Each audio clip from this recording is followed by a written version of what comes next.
Hello, good evening, Namaste. मेरा नाम है Jasleen Sandhu and I welcome you all to Anmol Mehta's Super 20 IAS. As you all know that I will be covering the current affairs component for Himachal PCS, the Himachal Mahabhandara that we have started, and ये हमारा 5th lecture है. Today's topic will be reports and indexes, जिसके अंदर हमने almost सारी important reports and indexes cover कर ली हैं. And those which will not be appearing in the exam, they still remain important because आप इन्हें mains के answers में भी quote कर सकते हैं. So let's get right into it. Let me share the screen. Starting today's lecture with a quote.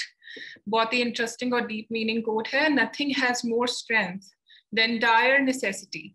अगर आप किसी चीज को अपनी आवश्यकता necessity बना लेते हैं तो you will do everything it takes. आप कुछ भी करेंगे to make that thing a part of your life. So yeah, let's move ahead. Starting with the questions from previous lecture as always. First question we have is, consider the following statements about Nishtha scheme. It is the largest teachers training program of its kind in the world. Statement number 2. Participants include all the teachers and heads of schools at the elementary level in the schools. Which of the above statements is or are correct? Option number A is 1 only, B 2 only, C both 1 and 2, neither 1 nor 2. Take your 30 seconds and solve this. Answers should be mentioned in the comment section.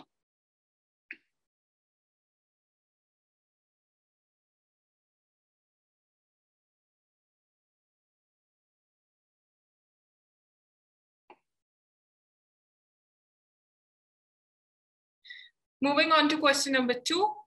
Prabandh portal recently seen in news is related to A. Mining, B. Environment, C. Agriculture, D. Education.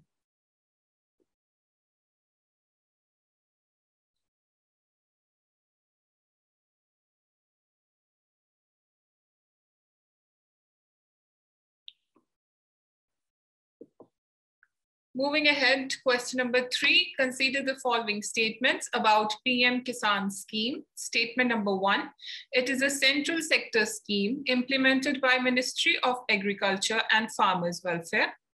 Statement number 2, it provides for an income support of rupees 6,000 per year to all farmer families across the country in 3 equal installments of rupees 2,000 each. Statement number 3, the entire responsibility of identification of beneficiary farmer families rests with the state or UT governments. Which of the above statements are correct? Option number A, 1 and 2 only. Option number B, 2 and 3 only. Option number C, 1 and 3 only. Option number D, all of the above.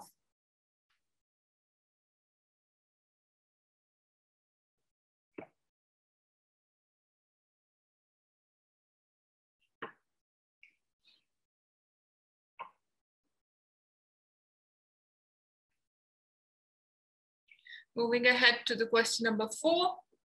The Sarod launched by Ministry of Shipping is related to which of the following? Option number A, special purpose vehicle of Sagarmala project. Option number B, investment promotion and facility agency. Option number C, single window clearance system portal. Option number D, affordable dispute redressal mechanism. इनमें से किसके साथ related है sarod?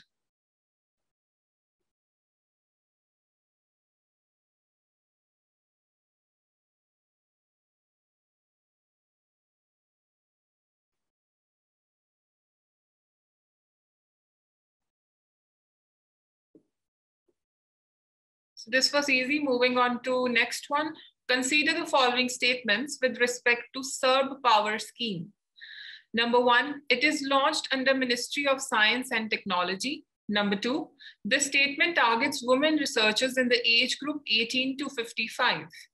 Which of the above statements is or are correct? Option number A is 1 only, B 2 only, C both 1 and 2, D neither 1 nor 2.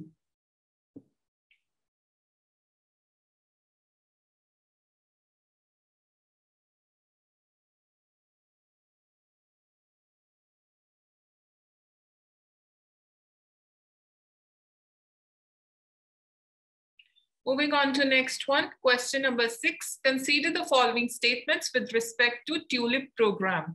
Statement number 1, it is a program for providing internship opportunities to fresh graduates in all urban local bodies and smart cities across country. It is being implemented through a partnership between Ministry of Human Resource Development and AICTE. Select the correct statements. Option number A is 1 only, B 2 only, C both 1 and 2, D neither 1 nor 2.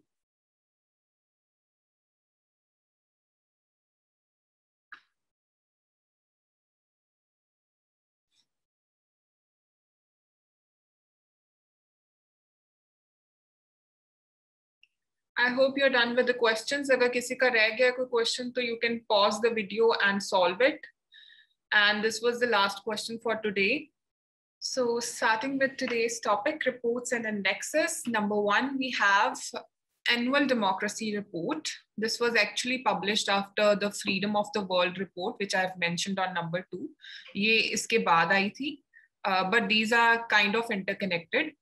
Annual Democracy Report is published by Sweden's organization Varieties of Democracy, VDEM Institute. And the title of this report is Autocratization Goes Viral. India's position in this report is electoral autocracy. पहले ये electoral democracy थी, अब ये electoral autocracy है. India is now as autocratic as is Pakistan. Autocratic का क्या meaning है? Taking no account of other people's wishes and opinions. तो अब ये पाकिस्तान के जितना ही autocratic हो चुका है India, and worse than both its neighbors Bangladesh and Nepal. This is what the report says. And then the political rights and civil liberties in country have deteriorated since 2014. 2014 से लोगों के जो political rights हैं और जो उनकी civil liberties हैं वो decline होती जा रही हैं since 2014. With rising intimidation of academics and journalists using laws on sedition and defamation to silence critics, lynchings aimed at Muslims, using FCRA, that is Foreign Contributions Regulation Act, to restrict the functioning of civil society organizations. ये काफी ज्यादा news में भी रहा है. FCRA के जो amendments भी किए गए हैं और जो NGOs वगैरह को रोका गया है contributions और donations लेने से, and then the journalists, उनके ऊपर कितने ही तरह के अटैक किए जा रहे हैं. Even they are dying of such attacks. और जो मॉब लिंचिंग्स हो रही है मुस्लिम्स की, दैट इज ऑल्सो टारगेटेड. तो ये सब इस रिपोर्ट में मेंशन किया गया है कि किस वजह से इसे इलेक्टोरल ऑटोक्रेसी के रैंक पे लाया गया है इंडिया को. तो moving on to the next one, it is a Freedom of the World report. This is by US watchdog Freedom House. Downgraded India status from free to partly free. इस report में अब India का जो पहले status था that was free, अब इसे partly free इन्होंने डाउनग्रेड कर दिया इंडिया को.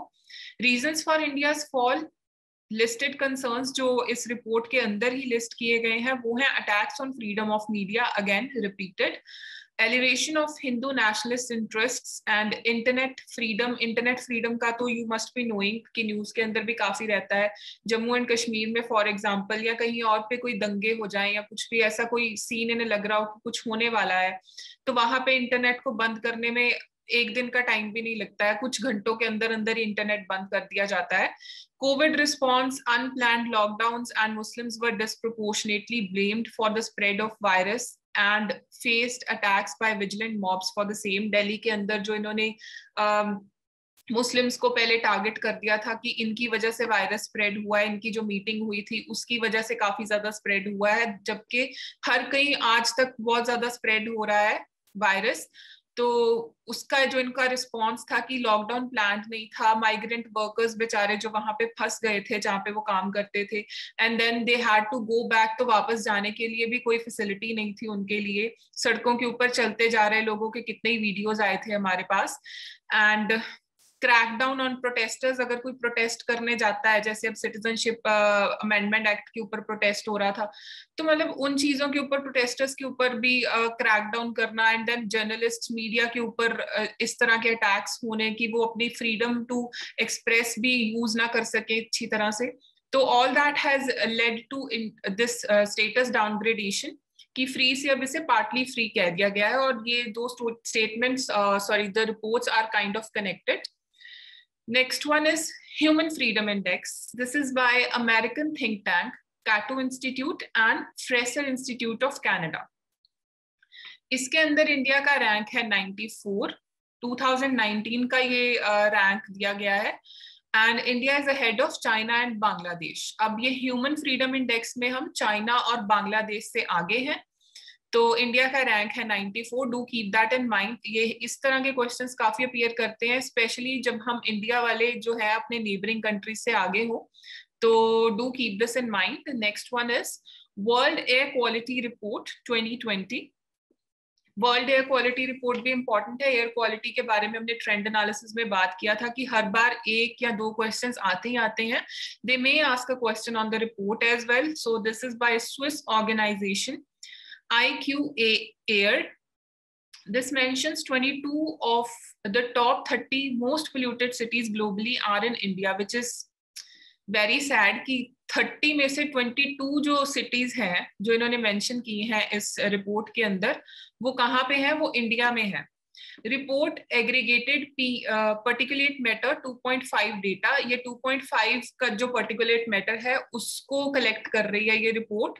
और ये क्या होता है? This is basically an atmospheric particulate matter of diameter fewer than 2.5 micrometers, which is around 3% of diameter of human hair. ये हमें याद नहीं करना है, ये सिर्फ समझने के लिए है कि ह्यूमन हेयर के 3% डायमीटर का इसका साइज होता है, तो which cannot be seen with naked eye.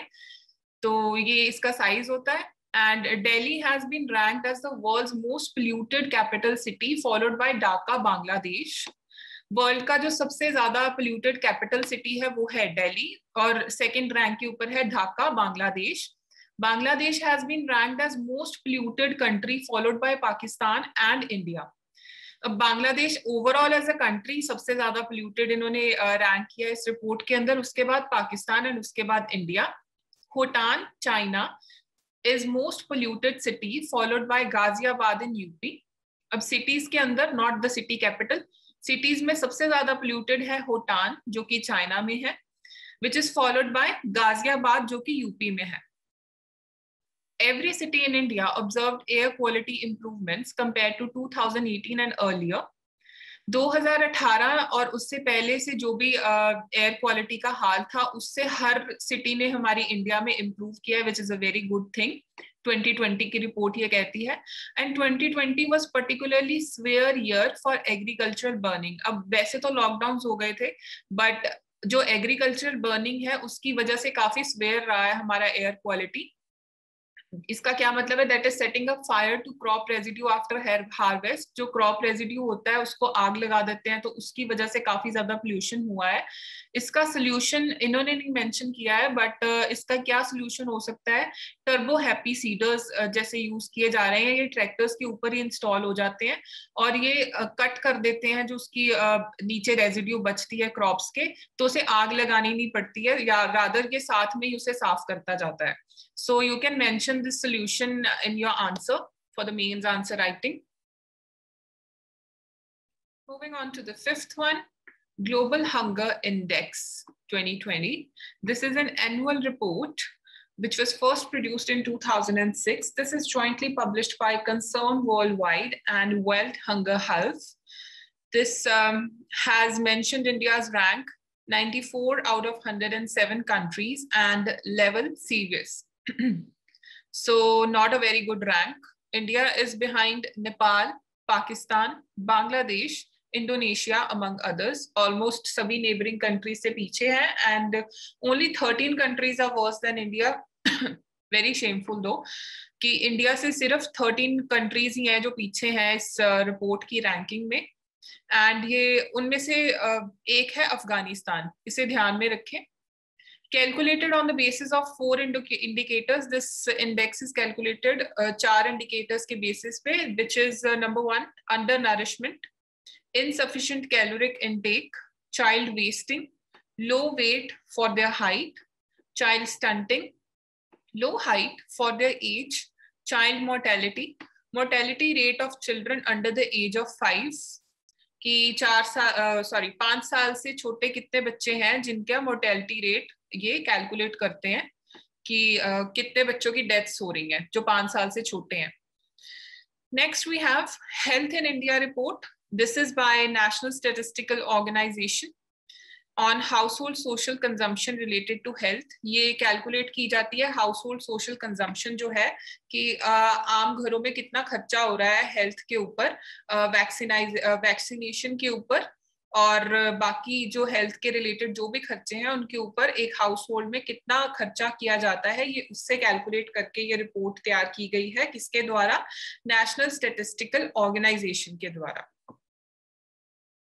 Next we have global multi dimensional poverty index. This is released by UNDP and Oxford Poverty and Human Development Initiative. This is based on the idea that poverty is not unidimensional. Poverty सिर्फ एक dimension यानी कि income से relate नहीं करती है, rather it is multidimensional. और भी कई factors होते हैं poverty के, जैसे education, health और so and so. और ये कौन सी dimensions को use कर रहा है ये index? This uses 3 dimensions: education, health and standard of living. तो इसके 3 डायमेंशंस के अलावा 10 इंडिकेटर्स हैं. नोडल एजेंसी इंडिया के अंदर कौन है इसकी? NITI Aayog. India lifted millions of people out of multi dimensional poverty between 2005 to 15. Multi dimensional poverty जो कि education, health, standard of living, income etcetera सबको कैलकुलेट करती है. 2005 to 15 के अंदर इंडिया में काफी लोगों को इससे बाहर निकाला गया. स्टैंडर्ड ऑफ लिविंग क्या इंक्लूड करता है? जैसे वाटर कनेक्शन कैसा है, रोड कनेक्टिविटी है कि नहीं जगह की, हाउस के अंदर हाउसेस किस तरह के हैं, इलेक्ट्रिसिटी कनेक्शन है कि नहीं, उस तरह की चीजें स्टैंडर्ड ऑफ लिविंग में आती हैं. तो 2005 to 15 में इन्होंने काफी लोगों को इंडिया ने लिफ्ट किया मल्टी डायमेंशनल पॉवर्टी से. The impact of COVID will be such. अब कोविड का इम्पैक्ट के बारे में ये इंडेक्स बात कर रहा है कि ऐसा इसका रिजल्ट होगा कि poverty levels will be set back at least 3 to 10 years. 3 से 10 साल पीछे तक हमारा जो प्रोग्रेस है वो पीछे चला जाएगा जितना भी हमने अभी तक किया है, विच is a very bad thing. And then moving on to the next one, Export Preparedness Index. This is by Niti Aayog. The aim is to identify challenges and opportunities to enhance the effectiveness of export. अब country का जो export है उसके क्या challenges हैं, क्या opportunities हैं हमारे पास, ये उसे identify करने के लिए ये index prepare किया गया है. Performance में किसने top किया है? Overall गुजरात ने. So this becomes very important. हमने ट्रेंड एनालिसिस में भी डिस्कस किया था कि गुजरात से रिलेटेड, जहां पे गुजरात टॉप कर रहा हो उसके रिलेटेड एक क्वेश्चन आ जाता है हर साल एग्जाम के अंदर. तो वी आर होपफुल कि इस तरह का कोई ना कोई क्वेश्चन पूछा जाएगा. So do keep this one in mind कि गुजरात ने इसे टॉप किया है एक्सपोर्ट प्रिपेयर्डनेस इंडेक्स को. Next we have living planet report. This is by WWF, that is World Wide Fund for Nature. This is published every 2 years since 1998. 1998 से ये publish किया जा रहा है और 2 साल में एक बार ये रिपोर्ट आता है, living planet report. This is to calculate decline in vertebrate species in terrestrial freshwater and marine habitats. Vertebrate species जिनकी बैकबोन होती है, सेंट्रल नर्वस सिस्टम होता है, उन स्पीसीज का डिक्लाइन जो है उसे कैलकुलेट करने के लिए ये रिपोर्ट प्रिपेयर की जाती है. इसकी फाइंडिंग्स क्या है? The population of vertebrates have largely declined in past half century which is a threat to biodiversity. इसने क्या बताया है कि पिछली आधी सेंचुरी, कुछ 50 सालों के अंदर ये जो है वर्टिब्रेट्स का जो पॉपुलेशन है लार्जली डिक्लाइन हुआ है और ये बायोडाइवर्सिटी के लिए एक थ्रेट है. Moving on to the next one, we have Poverty and Shared Prosperity Report. This is by World Bank. World Bank की सारी reports मतलब जो भी न्यूज में रहती हैं वो important रहती हैं for this exam and for other competitive exams as well. So this mentions that COVID-19 can add millions of new poor in sub-Saharan Africa and South Asian region. अब ये रिपोर्ट भी कोविड-19 की और उसके इम्पैक्ट की बात कर रही है. जैसे पीछे बात की थी कि मल्टी डायमेंशनल पॉवर्टी के अंदर जो हमारा प्रोग्रेस था वो पीछे जा रहा है, उसी तरह ये बोल रहा है कि कोविड-19 की वजह से millions of new poor will also be added. अब न्यू पुअर कौन से हैं? ये न्यू पुअर होंगे more of urban poor, urban areas में जो लेबर टाइप लोग काम कर रहे थे या इनफॉर्मल सेक्टर में जो काम कर रहे थे, मैन्युफैक्चरिंग सेक्टर में काम कर रहे थे, not those who are working in agriculture sector, mostly वो लोग नहीं जो मैन्युफैक्चरिंग में थे या इनफॉर्मल सेक्टर में थे, उन लोगों में से अर्बन एरियाज में से न्यू पुअर इस कैटेगरी में फॉल करते हैं। तो ये कोविड-19 की वजह से एड अप हो जाएंगे। कौन से रीजन्स में? सब सहारन Africa and south Asian region में। पॉवर्टी एस्टिमेशन इन इंडिया, ये एक्स्ट्रा इंफॉर्मेशन है। पॉवर्टी एस्टिमेशन इंडिया के अंदर कौन कैरी आउट करता है? NITI Aayog. Poverty line estimation in India is based on consumption expenditure, जो कंज्यूमर्स हम लोग कंज्यूम करते हैं उसके एक्सपेंडिचर के बेसिस के ऊपर पॉवर्टी लाइन एस्टिमेशन किया जाता है। Next we have GEM, Global Education Monitoring Report. This is by UNESCO. One second. Yeah, this is by UNESCO, United Nations Educational, Scientific and Cultural Organization. It has highlighted that COVID has worsened the inequalities in education system worldwide. अब ये global education monitoring report है और ये क्या highlight करती है कि Covid की वजह से, कोविड के impact he mostly reports highlight कर रही हैं, और ये चीज आपके मेंस के आंसर्स में बहुत काम आएगी। तो ये हाईलाइट कर रहा है कि COVID has worsened inequalities in education system worldwide जो एजुकेशन सिस्टम है, इनइक्वालिटीज इंक्रीज हो गई हैं। जैसे कि गरीब लोगों के पास इतने फैसिलिटीज नहीं है, इंटरनेट कनेक्टिविटी नहीं है, इतने डिवाइसेस नहीं है जिस तरह के डिवाइसेस हम यूज कर पा रहे हैं। तो इसकी वजह से इनइक्वालिटीज इंक्रीज हो रही हैं, बिकॉज स्कूल्स तो अभी नहीं शुरू हो रहे हैं, जहां पे शुरू भी हुए थे वो फिर से बंद हो गए हैं। तो एजुकेशन में काफी ज्यादा डिवाइड आ रहा है। Next we have trade watch publication report. This is also by World Bank, again important, and ये 2015 से 18 तक ईयरली थी और अप्रैल 2020 से इसकी मंथली सीरीज क्रिएट कर दी गई है ट्रेड वॉच पब्लिकेशन रिपोर्ट की। इसके बारे में सिर्फ यही इंपॉर्टेंट है कि इसे वर्ल्ड बैंक रिलीज करता है। Next, number 13, we have global methane assessment. Global methane assessment, benefits and costs of mitigating methane emissions. This is by Climate and Clean Air Coalition and UNEP, United Nations Environment Program. About methane, a few things have been mentioned here. Found in small quantities in Earth's atmosphere, naturally come quantity में होता है, but human production की वजह से इसकी जो quantity है वो increase हो जाती है हमारे atmosphere में, and it acts as a greenhouse gas. This is flammable and is used as fuel worldwide, and it is 84 times more potent than carbon. इसे ध्यान में रखें कि ये कार्बन से 84 टाइम्स ज्यादा पोटेंट है methane. It is responsible for creating ground level ozone which is also a pollutant. ये उसको क्रिएट करने में भी ये रिस्पॉन्सिबल होता है methane. Currently, human-caused methane emissions are increasing faster, whereas the carbon dioxide levels have dropped during COVID. अब ये भी कोविड के बारे में मेंशन कर रहे हैं कि कोविड के ड्यूरिंग जो लॉकडाउन्स लगे थे, जो इकोनॉमी स्लो डाउन हुई थी, उसकी वजह से कार्बन जो है, कार्बन इमिशंस जो हैं उसके लेवल्स ड्रॉप हुए हैं, जबकि जो ह्यूमन कॉज्ड मीथेन इमिशंस हैं वो इंक्रीज हुए हैं।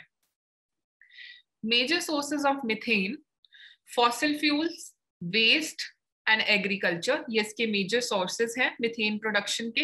इन India the greatest potential to reduce methane emission is in waste sector. India के अंदर हम सबसे ज्यादा मीथेन को रिड्यूस करने के लिए कौन से सेक्टर पे फोकस करें? वेस्ट सेक्टर के ऊपर। And under the waste sector, landfills and waste water constitutes 20%, which is a major part। कि जो वेस्ट सेक्टर भी है उसके अंदर जो लैंडफिल्स एंड वेस्ट वाटर जो है वो कंपोनेंट 20% है उसका, वेस्ट सेक्टर का। And improving the sewage system can help this out.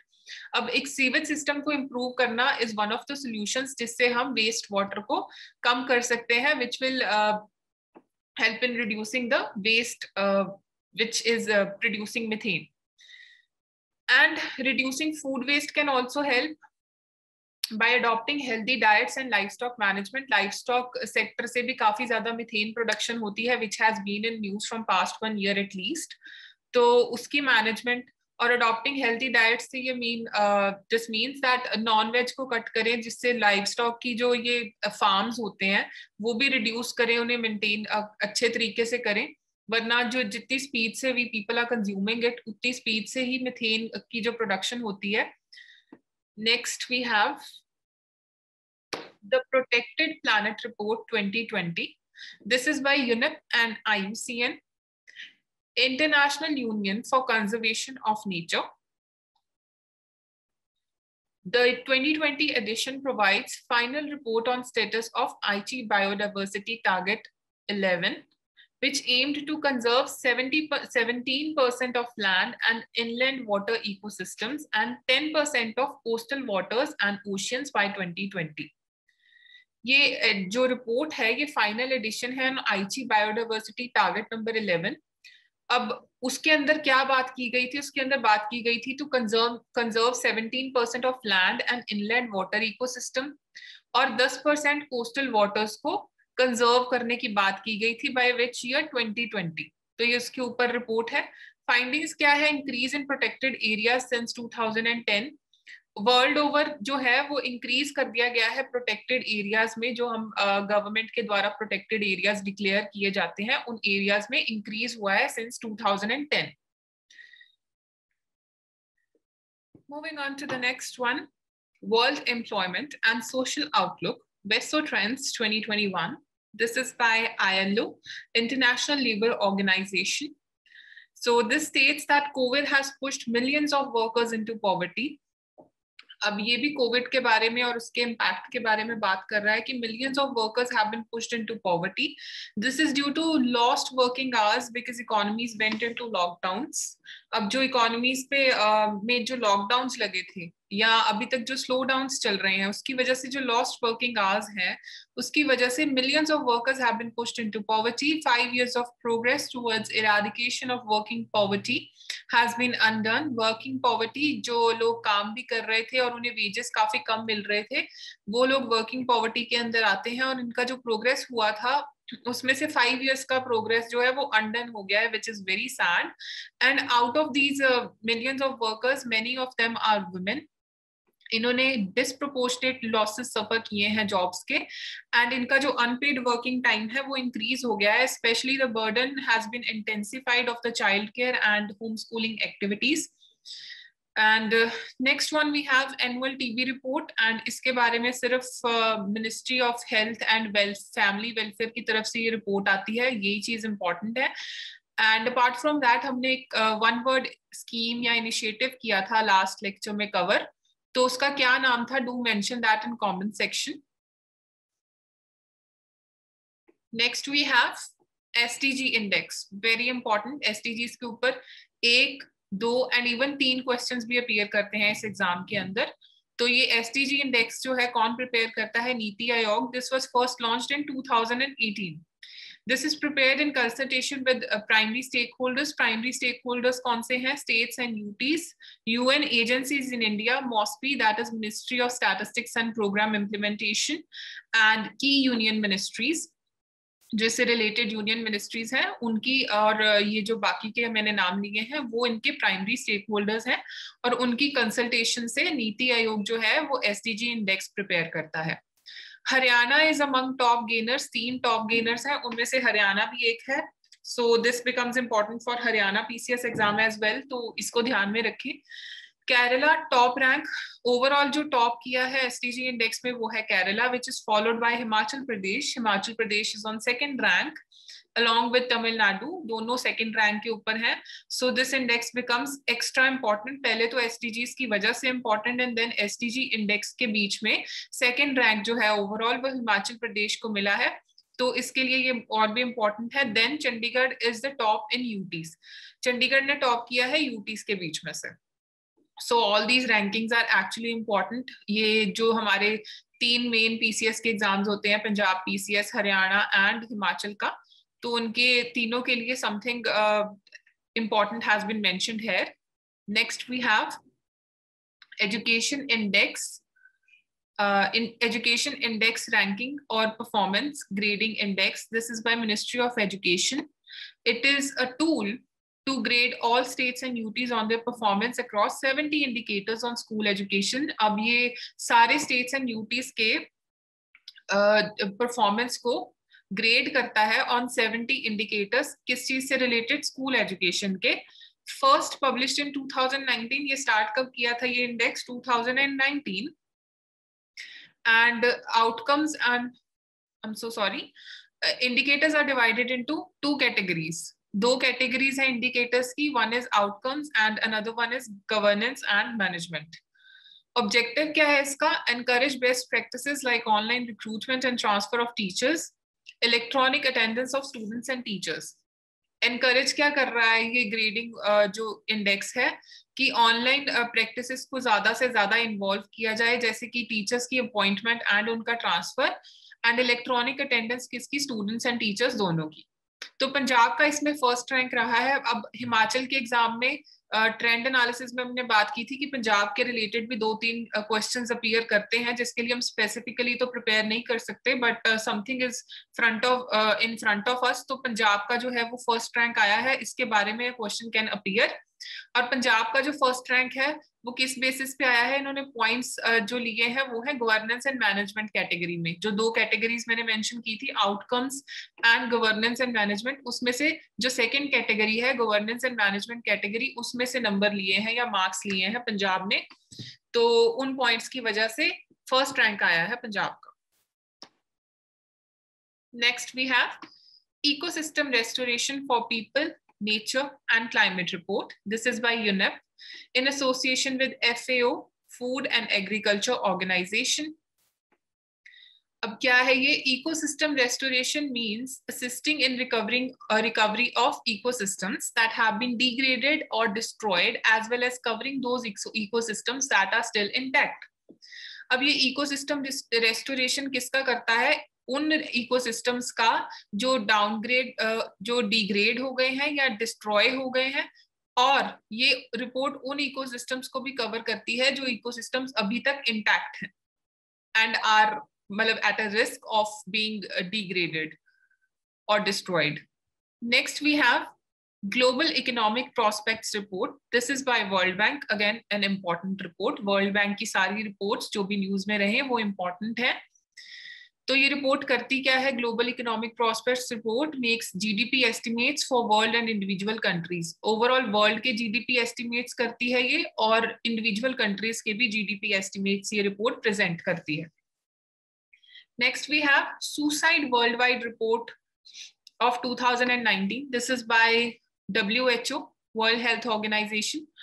Overall in 20 years global suicide rates have declined by 36%. Overall जो है पिछले 20 सालों में 36% डिक्लाइन हुआ है ग्लोबल सुसाइड रेट्स में। एंड SDG गोल 3 जो है वो इसके साथ डील करता है। रिड्यूस क्या कहता है ये SDG goal 3, to reduce global suicide mortality rate by a third.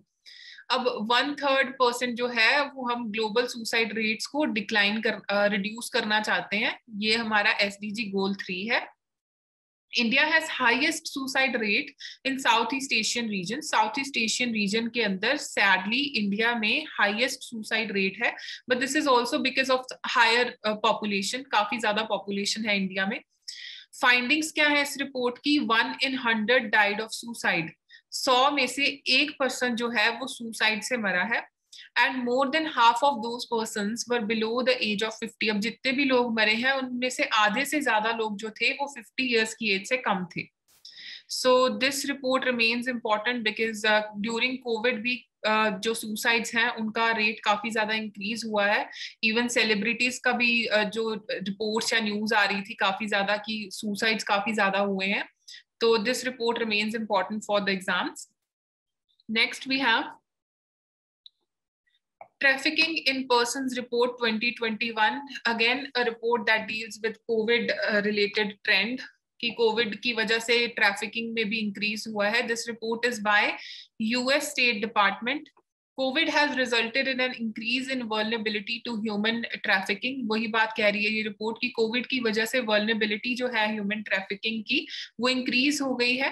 In the 3 tier categorization of countries, ये जो रिपोर्ट है वो कंट्रीज को 3 कैटेगरीज में डिवाइड करती है, 3 टायर्स में. India is placed in tyre 2. Tyre 2 कौन सी कंट्रीज है? Countries that do not fully comply with minimum standards. Minimum safety standards के साथ जो कंट्रीज कंप्लाई नहीं करती हैं वो टायर 2 के अंदर आती हैं, और इंडिया टायर 2 में है. रेलेवेंट इंडियन लॉज जो है इसके रिलेटेड ट्रैफिकिंग के खिलाफ वो है article 23 which prohibits human trafficking and बिगार is unpaid labor, and Article 24 that forbids employment of children below the age of 14 in dangerous jobs like factories and mines. Article 24 जो है वो prohibit करता है employment of children जो कि 14 साल से छोटे हैं, उन्हें dangerous jobs के अंदर employ करने से ये prohibit करता है. Next, we have Human Wildlife Conflict Report by WWF and UNEP, United Nations Environment Program. तो इसका टाइटल क्या है रिपोर्ट का? A future for all, the need for human wild life coexistence. कि ह्यूमन और वाइल्ड लाइफ की coexistence पे ये फोकस करता है, ना कि उनके कॉन्फ्लिक्ट के ऊपर, which is a very good point for mains answer writing as well. और हमने एक एलिफेंट अटैक्स को प्रिवेंट करने के लिए एक स्कीम के बारे में बात की थी इन आवर प्रीवियस लेक्चर, तो उसके बारे में भी मेंशन करें कि वो कौन सी स्कीम थी, उसका नाम कमेंट सेक्शन में मेंशन करें. 24th, we have State of India's Environment Report. This is by Center for Science and Environment. इस रिपोर्ट की क्या फाइंडिंग्स है कि pandemic generation, newborns and 14 and children who are up to the age of 14 year, ये categories जो है वो pandemic generation में आती हैं. न्यूबॉर्न बेबीज एंड 14 साल तक के बच्चे, like they are likely to suffer long lasting impacts. Covid की वजह से जो लॉकडाउन हुए हैं उनकी वजह से ये लॉन्ग लास्टिंग इम्पैक्ट सफर करने वाली है ये जनरेशन. इंक्रीज्ड मोर्टेलिटी, अब जो पहले भी मोर्टेलिटी के बारे में बात की थी हमने कि 5 साल से छोटे बच्चों का जो कर रहे थे चेक, वैसे ही increase mortality among newborns and those children who are below the age of 5 mostly.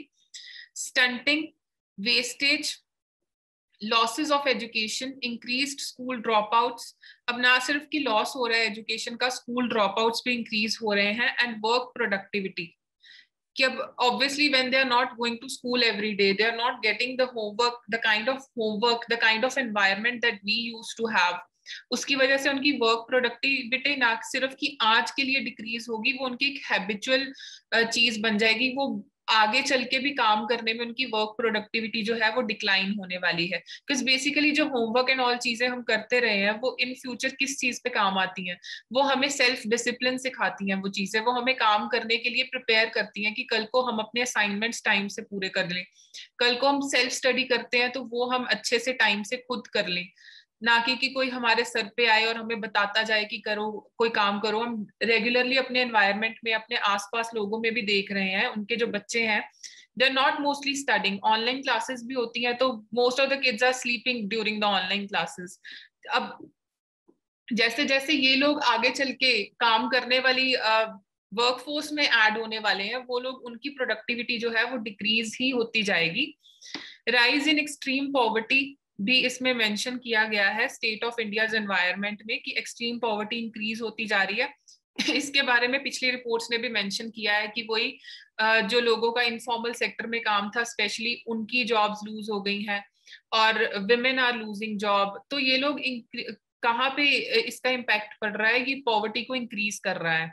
Then pollution levels worsen. Pollution levels जो है, वैसे तो इंडिया में the air quality index is saying कि 2018 से कंपैरेटिवली हमारे पोल्यूशन लेवल्स जो हैं वो इम्प्रूव हुए हैं इन एवरी सिटी, बट फिर भी नॉर्थ इंडिया में जैसे उन्होंने मेंशन किया था कि स्टबल बर्निंग एक्सेट्रा हो रही है और मिथेन का जो पोल्यूशन है वो इंक्रीज हुआ है. तो उससे रिलेट करके we can say that pollution levels are also worsening. Next, we have Global Forest Resources Assessment Report. This is by United Nations Food and Agriculture Organization. इस रिपोर्ट की क्या फाइंडिंग्स हैं? Forest area has declined all across the world in past 3 decades, 30 years, and so उनमें जो है forest area all over the world जो है वो डिक्रीज हुआ है. हाईएस्ट लॉस कहाँ पे हुआ है फॉरेस्ट एरिया का? Africa, followed by south America. And highest gain कहाँ पे हुआ है? एशिया में. कि हमारे यहाँ पे फॉरेस्ट एरिया जो है वो इंक्रीज हो रहा है और हाईएस्ट लॉस कहाँ सफर कर रहे हैं, अफ्रीका एंड साउथ अमेरिका में. Next, we have Environment Performance Index. This is by Yale University in collaboration with World Economic Forum. India's rank is 168 in 2020, and Denmark has topped the index. India's score is worse than all South Asian countries except Afghanistan. अब अफगानिस्तान के अलावा बाकी सारी south Asian countries से India का score verse है, ये चीज ध्यान में रखो.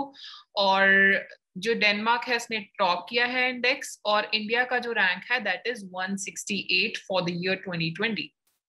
Next, we have Ecological Threat Register. This is by IEP, that is Institute for Economics and Peace. और इस रजिस्टर की क्या फाइंडिंग्स है? India and China are most threatened by water scarcity. India और चाइना का जो इकोलॉजिकल थ्रेट है वो किस चीज से है? वाटर स्कार्सिटी से. Next we have world risk index. This is by UN University Institute for Environment and Human Security. This index states that India is poorly prepared to deal with climate change. ये index कहता है कि India poorly prepared है to deal with climate change, due to which it is vulnerable to natural disasters. India climate change से deal करने के लिए poorly prepared है, इसकी वजह से ये नेचुरल डिजास्टर्स के लिए और भी ज्यादा वल्नरेबल है India. Next, we have Human Cost of Disaster Report. This is by UN Office for Disaster Risk Reduction, that is UNDRR, and this report is mostly talking about climate-related disasters. Human cost of disaster में किस चीज के बारे में बात कर रहे हैं? Climate-related disasters के बारे में, and not about biological hazards and disease-related disasters. So yeah, this is all about it for this report. And next we have Emissions Gap Report, which is by UNEP. According to this report, India is 4th largest emitter of greenhouse gases. Emissions Gap Report state करती है कि India 4th largest emitter है greenhouse gases का, और top 4 जो emitters है वो कौन से हैं? China, USA, European Union, and then we have India. So this is also important कि इंडिया का 4th rank है. And that's everything about today. And we are almost done with all the reports and indexes. अगर कोई updates होंगे तो I'll update it in the future lectures. If you like the lecture, do like the video, subscribe the channel, and comment the answers in the comment section. See you all in the next class. Have a great day. Bye-bye. Thank you.